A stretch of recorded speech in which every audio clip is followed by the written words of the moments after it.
இன்னைக்கு வீடியோவில் வந்து பெரண்டை வச்சு பெரண்டை பொடி ஒன்று செஞ்சு பார்க்கலாம்.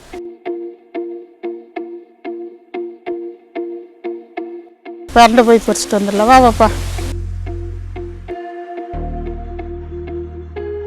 இது வந்து பிஞ்சு பெரண்டையாக எடுத்துக்கணும், முத்துனது வேண்டாம்.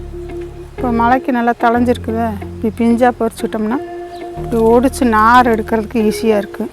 இந்த பெரண்டை வந்து குழந்தைக்கு சாப்பிட்டுச்சிங்கன்னா பசிக்காத குழந்தைங்களுக்கு கூட நல்லா பசிக்கும், நல்லா சாப்பிட்டுக்குங்க. இந்த பொடி வந்து சின்ன குழந்தைகளாக இருந்தால் சாதத்தில் போட்டு பசந்து தரும்போது அது தெரியாது, நல்லா சாப்பிட்டுக்குங்க. இது வந்து எலும்பு உடஞ்சா கூட ஒட்டிக்குமா இந்த சாப்பிட்டா. முன்னே வந்து இதெல்லாம் சித்த மருத்துவத்தில் இதுதான் கொடுத்துருக்காங்க. இப்போ பெரண்டை பொரிச்சிட்டு வந்தாச்சு. இது எப்படி சுத்தம் பண்ணுறதுன்னு பார்க்கலாம். இது வந்து ஒடிச்சோம்னா கையில் பிக்கி, ஒரு சிலருக்கு நமப்பாக இருக்க கையில் அரிக்கி, அதனால் தேங்காய் எண்ணெய் தேய்ச்சிட்டு கையில் ஒடிச்சோம்னா பிக்காது. இது எடுத்தோம்னா நார் ஒரு 4 முளையில வரும்.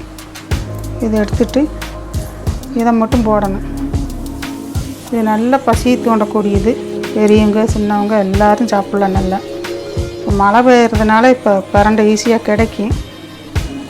அதனால் இது எங்கே வேணாலும் வேலியில் இருக்கும். இவ்வளோ கிடைக்காதவங்க உழவர் சந்தையிலெல்லாம் கொண்டாந்து விற்கிறாங்க, கிராமத்துலேருந்து.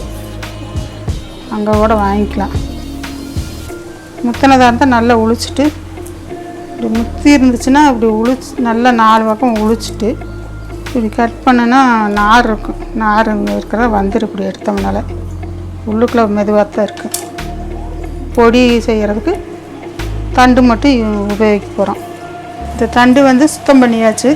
சுத்தம் பண்ண தண்டை சின்ன சின்னதாக நறுக்கி எடுத்து வச்சுக்கலாம். மிளகாய் 4 போட்டுக்கலாம். நல்லா வறுத்து ட்ரை ரோஸ்ட் ஆக வரைக்கும் வறுக்கணும். இது கடலைப்பருப்பு போடலாம், உளுந்து போடலாம்,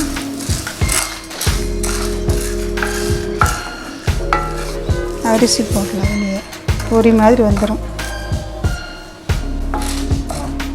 மிளகு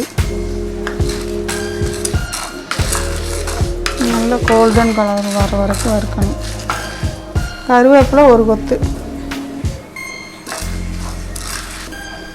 ஜீரகம் போல் 1/4 டீஸ்பூன் ஜீரகம்,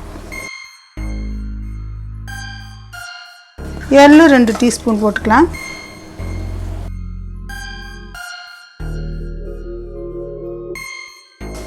உப்பு போடுறேன். உப்பையும் வறுத்துக்கணும். ஈரத்தண்ணியெல்லாம் போயிடுச்சுன்னா தான் நல்லா இருக்கும். இது வந்து நல்லா வறுத்துருச்சு, பொன்னிறமாகிடுச்சு, நல்லா வறுவட்டுருச்சு. நீ இதை வந்து இதில் வேறு பாத்திரத்துக்கு மாற்றிக்கலாம். இது புளி வந்து ஒரு 10 கிராம் இருக்குது. பழையப்பா நல்லா இதையும் ட்ரை ரோஸ்ட்டாக வறுத்துக்கலாம். அது அதோட போட்டால் இதில் ஒட்டிட்டு வறுவடாது. அதனால தான் தனியாக வறுத்துக்கலான்னு வச்சுருக்கிறேன். பெருங்காயம் ஒரு 3 துண்டு போட்டுக்கலாம். புளி வறுத்தனோம்னா இலகுன மாதிரி இருக்கும். வறுத்தா எடுத்து வச்சிட்டோம்னா ரோஸ்ட் ஆகிரும். அதே மாதிரி தான் பெருங்காயம்.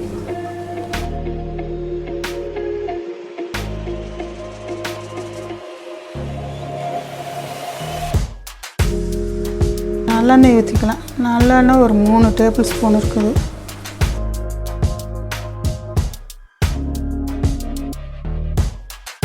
கலர் மாற வரைக்கும் வறுக்கணும். இந்த பச்சையெல்லாம் வந்துருக்கு. இது வந்து நல்லா ரோஸ்ட் ஆகிடுச்சு, வறுவட்டுருச்சு. இதை எடுத்துக்கலாம். அடுப்பு ஆஃப் பண்ணிவிட்டு இதை எடுத்துக்குவோம். எண்ணெயெல்லாம் வடித்து எடுத்துக்கலாம்.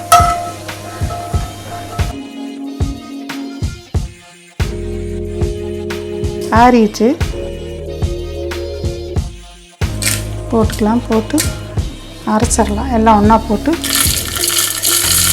அரைச்சிடலாம். நல்லா அரைச்சிருச்சு. இந்த பொடி ரெடி ஆயிடுச்சு. இதை நல்லா ஒரு ஏர் டைட் கண்டெய்னரில் போட்டு நல்லா ஆற வச்சு போட்டு வச்சுக்கோங்க. இது வந்து ஒரு நேரம் குழம்புலைனா கூட சாதத்துக்கு போட்டு கொஞ்சம் எண்ணெய் ஊற்றி சாப்பிட்லாம். நெய் சுடு சோத்தில் நெய் ஊற்றி கூட சாப்பிட்லாம், நல்லாயிருக்கும். இது வந்து இந்த பிரண்டை பொடி வந்து இட்லி, தோசை, சுடு சாதம் எல்லாத்துக்கும் போட்டு சாப்பிட்லாம். இது வந்து குழந்தைங்க என்ன விரும்புதோ, நெய்யாக இருந்தாலும் சரி, நல்லெண்ணெயாக இருந்தாலும் சரி, தேங்காய் இருந்தாலும் சரி, எது வேணாலும் சேர்த்துக்கலாம். போட்டு சுடு சாதத்தில் போட்டு ஊற்றி கொடுத்தீங்கன்னா நல்லா சாப்பிட்டுக்குங்க. நல்லா பசி எடுக்கும், குழந்தைங்க விரும்பி சாப்பிடுவாங்க. அதே மாதிரி இட்லிக்கும் நல்லாயிருக்கும். இட்லி மிளகாத்தூள் மாதிரி தான் இது நல்லாயிருக்கும். இது சாப்பிட்றதுனால நல்லா பசி எடுக்கும். நீங்களும் இதை செஞ்சு சாப்பிட்டு பார்த்துட்டு எப்படி இருக்குதுன்னு சொல்லுங்கள். இந்த வீடியோ பிடிச்சிருந்ததுன்னா சப்ஸ்கிரைப் பண்ணுங்கள், ஃப்ரெண்ட்ஸ்க்கெல்லாம் ஷேர் பண்ணுங்கள்.